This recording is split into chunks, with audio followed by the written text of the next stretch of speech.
আরেকটি mini blog নিয়ে আমি চলে এসেছি। তোমরা কেমন আছো? আশা করি তোমরা সকলেই ভালো আছো। আমিও খুব ভালো আছি।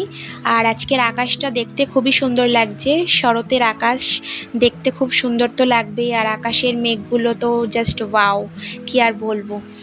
আর হাঁটতে হাঁটতে চলে আসলাম, দেখলাম গাছে অনেকগুলো বাতাবি লেবু পেকে গেছে, তো ভাবলাম আজকে একটা লেবু পেড়ে খাই।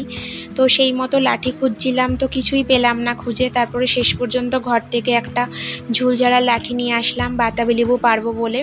তো অনেক চেষ্টার পর শেষ পর্যন্ত একটাই আমি বাতাবি লেবু পারতে পারলাম। তো ওই একটা পেরেই একটা দিয়ে কাজ চলে যাবে, তো নিয়ে আসলাম ওটাকে। নিয়ে এসে এর থেকে অর্ধেক মাকে দিয়ে দিলাম, আর অর্ধেকটা দিয়ে ভাবলাম আজকে লেবু মাখা করে খাই। তো লেবুগুলো ছাড়িয়ে নিলাম, আর শুকনো লঙ্কার গুঁড়ো, বিট লবণ আর কাঁচা লঙ্কা নিয়ে নিলাম লেবুগুলো মাখা করব বলে। অনেকেই লেবু পাতাও ব্যবহার করে, কিন্তু আমার লেবু পাতা খুব একটা ব্যবহার করতে ভালো লাগে না। তো এ কটা জিনিস দিয়েই আমি আজকে লেবু মাখা করে খাবো। তো দেখতে থাকো আমি লেবু মাখা করছি। আর তোমরাও বাড়িতে এভাবে লেবু মাখা করে খেও, খেতে খুবই সুন্দর লাগবে। তো এই কটা জিনিস আমি লেবু মাখা করার জন্য নিয়ে লেবুটা মেখে নিচ্ছি। আর লেবু মাখাটা খেতে সত্যি এতটা সুন্দর হয়েছে যে কি বলবো। জাস্ট আমার বলতে বলতে জিভ দিয়ে জল চলে আসছে।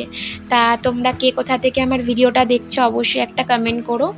আর আমার ভিডিওটা যদি তোমাদের ভালো লাগে একটা লাইক, শেয়ার অ্যান্ড সাবস্ক্রাইব করো। আর আমার ভিডিওর নোটিফিকেশান পাওয়ার জন্য বেল আইকনটা প্রেস করে রেখো, যেন আমার প্রত্যেকটা ভিডিও তোমাদের কাছে চলে যায়।